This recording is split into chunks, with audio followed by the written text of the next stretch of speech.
So that literally closed down, Root TV? Yeah, Root TV closed down. So where is he at now? Where is Badmaster, or where is Root TV? Well, Badmaster and Root TV.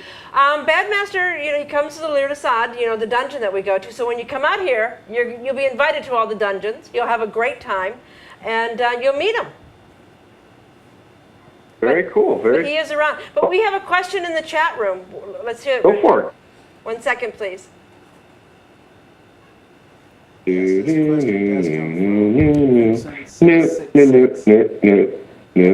know, how can I get people to be more active in my groups, Transgender Seattle and Young in Seattle? I have a good number of members. Hold on 1 second, no John. one really talks in the groups. Okay, John, the question was, because I don't know if you could hear him over one of my chat person. He says, this is for John. I'm in Canada. We're really far away. He says, how can people become more active in my groups? It's a Transgender Seattle for Young in Seattle. I have a good number of members, but no one really talks in the group. So how can he generate more conversation in his group? Well, that's a really good question. I mean, the whole concept of just starting a group and assuming things are going to take off doesn't really work. The most successful groups on FetLife always started because the leader took the initiative to constantly, on a daily basis, ask a question, create a discussion, and once people got used to a lot of discussion going on, then more and more people got active. But it's really up to the group leader to take the ball and run with it, and kind of be a discussion starter. I think that's what it boils down to. I mean, there's nothing secret about it. There's no secret formula. That's just been the way things have been from the start. For all the groups, the way they've been successful is just that the group leaders didn't just start the group, but led the discussions. And there's some, since I can see the question, and normally we have our chat guy, but you can't really hear him, I'll ask you some of the questions. And we normally take a break here, but we're not going to. We're going to keep going because you're on the phone. We're not going to take a break for our commercials. We can always come back to them later, because I want to keep you on the phone and ask you some more questions. So one of the questions is, it says, is John planning on changing the search option to look for people in certain areas, such as area code, gender, so forth and so on? The $1 million question. I'm not 100% close to doing it. I just want to do it right. Okay. It's really important to me I've designed the site for women in mind, not men. So basically, I made it, and I looked at the way I use dating sites. Yeah. That I got to prevent me from being me. Yeah. We're very fortunate. All the decisions we made, pretty much is the reason why we have almost 50% women on FetLife. You go to any other site, all the bondage or whatever, you're talking about 5 to 10% women, and it's even debatable if those women are real. Well, I agree with you, because on TSR Network too, about 50% or so of our members are also women too. Yeah, because women like to be part of communities. Yes. And men like to just perv women. So yeah, because I think that there is a place to be able to have better search, but the question is, how far will we go? Will we allow you to be able to search for a woman that is 5 kilometers from you, with between the ages of 29 and 30, with a 24 double C breast size, who likes anal sex and does goats every second Wednesday on a full moon? No. Yeah. That's not going to happen. That's not how real relationships are formed. Real relationships are formed through conversations. You go to a bar, you see somebody catches your eyes. It might not typically be exactly the person you're looking for, but if somebody catches your eyes or somebody says something that you really like or over here, you start speaking to that person. I think that, because something can be implemented in computers, it doesn't mean it's right. Real world has been evolving over the past God knows how many thousands of years. It's figured a way to be successful, and we try to mimic the real world.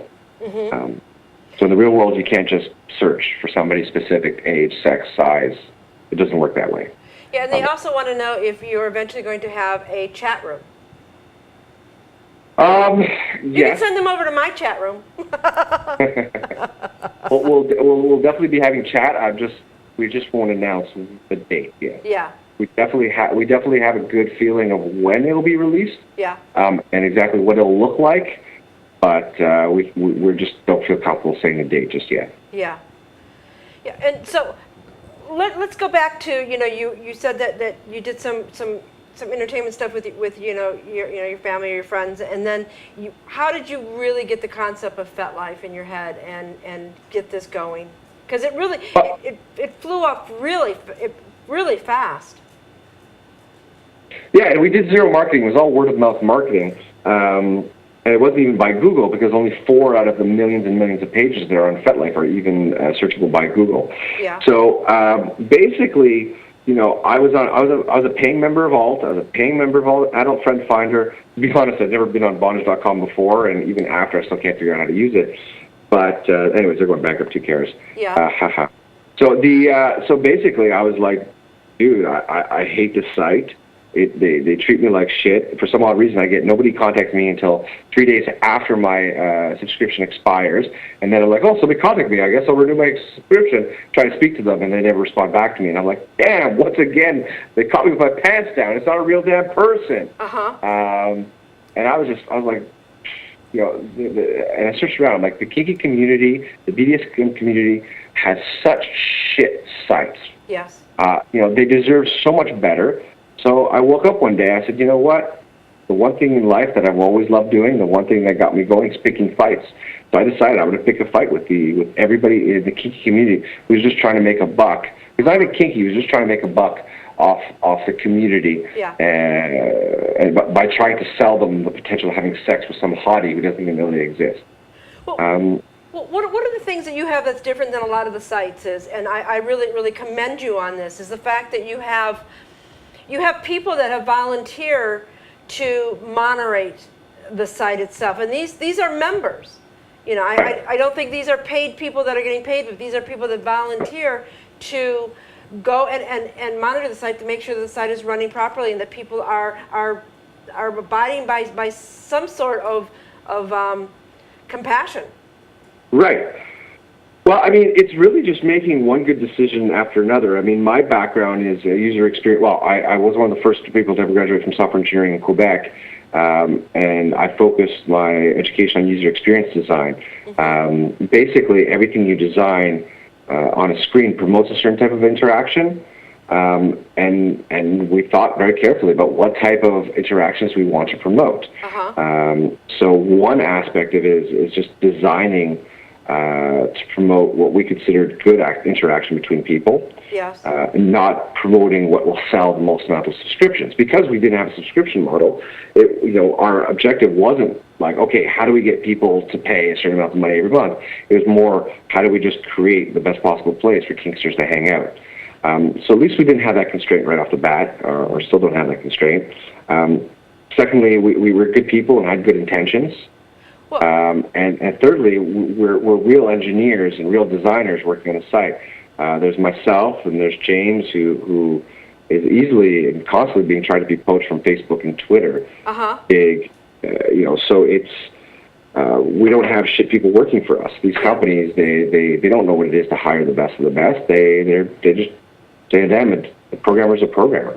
They don't give a shit. But it's also very expensive to pay for your servers, to pay for people to work for you, and to really, I mean, there has to be some sort of income coming in, and it's really difficult, as I know, because TSR Network is also a free site. We want to keep it a free site for the members because we also believe the same way that you do that some of the other places that gouge you for every dime that they can get you to look at people's pictures is absolutely ridiculous. So I mean, do you make your money through advertisers that come onto your site?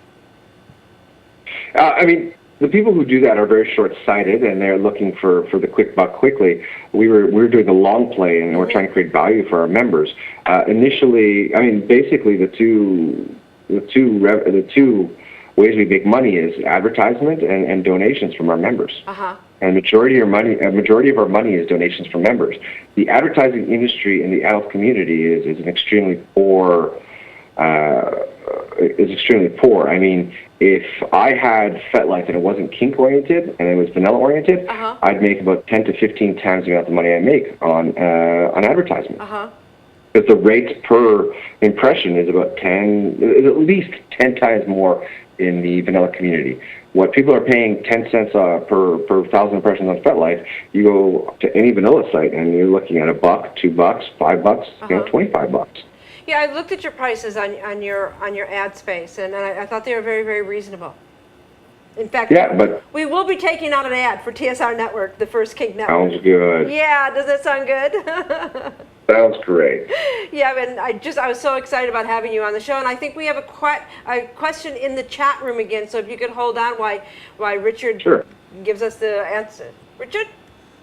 Yes, the mechanic 18 would like to know if you could be able to allow members to hide their photos or certain photos, or set them so that only friends can see them. Okay, what he asks, I know you can't hear, mechanic in the chat room, they want to know if FetLife is going to allow members to hide their photos or certain photos. You have a huge, huge Los Angeles community on FetLife. Mm-hmm. Mm-hmm.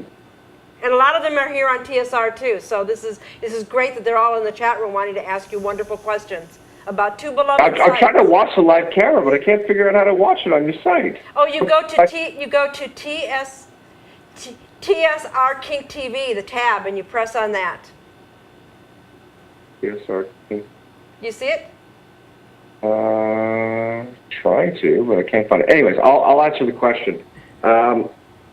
It's something that we knew over time we would have to do. So it's just a matter of time. It's just we didn't know when was the right time. At the beginning, when the site was first created, we didn't feel like it was the right thing because it wasn't the right type of... we liked the idea that everybody was sharing and everybody felt free and people weren't, automatically, okay, well, I'll just hide this picture just in case, just in case. And a lot of people really appreciated the fact that everybody was open, so they posted only stuff that they wanted to share. So people didn't feel like, oh well, if I'm not this person's close enough friend, I can't get to see it. It's not fair.